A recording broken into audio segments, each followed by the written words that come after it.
It's really interesting when I play basketball because I don't notice the symptoms when I'm on the court.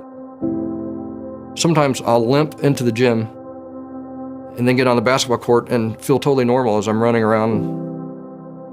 And then I'll get done playing and I'll limp out of the gym back to my vehicle. So I don't know what makes that difference, but there's something that kicks in when you're just dribbling the ball, doing the things that you've done all your life to play, that is just really therapeutic for me. And it just makes the disease not even seem like it's there at that moment.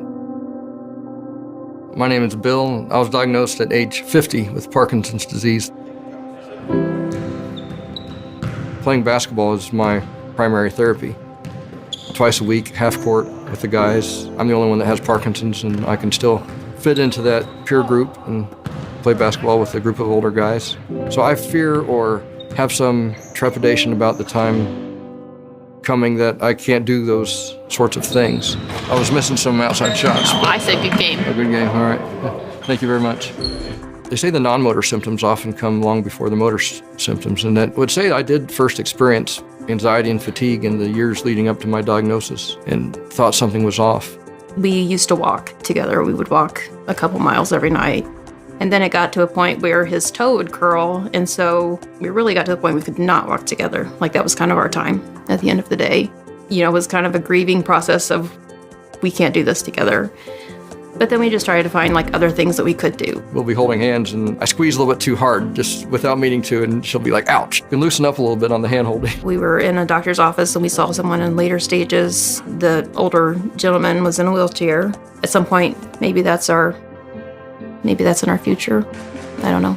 We'll figure that out when we get there.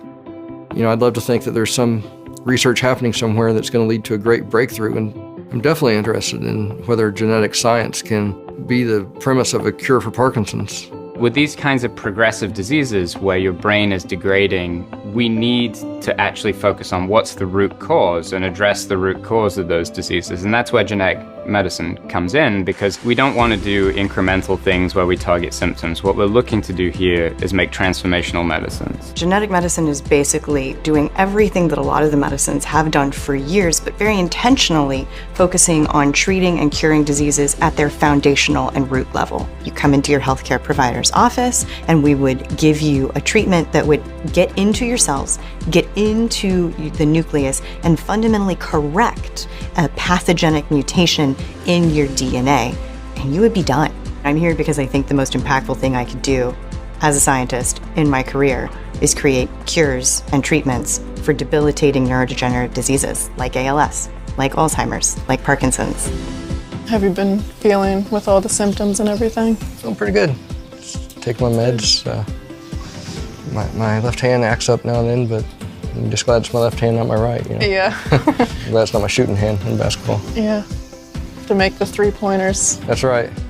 With 3 daughters, I do look forward to things like being part of their weddings, being part of grandkids someday. I don't think Parkinson's has to be a barrier or an impediment to that. I look to the future and plan on being there and being active and being part of things for years to come. One thing I've told my neurologist is that if she'd like to become famous by becoming the person to cure Parkinson's, I'll volunteer to be the person she cures it in. I mean, I do hope there's a cure someday, whether it benefits me or generations down the road. So I'm hopeful. I hope to be able to continue that and to stay positive no matter what.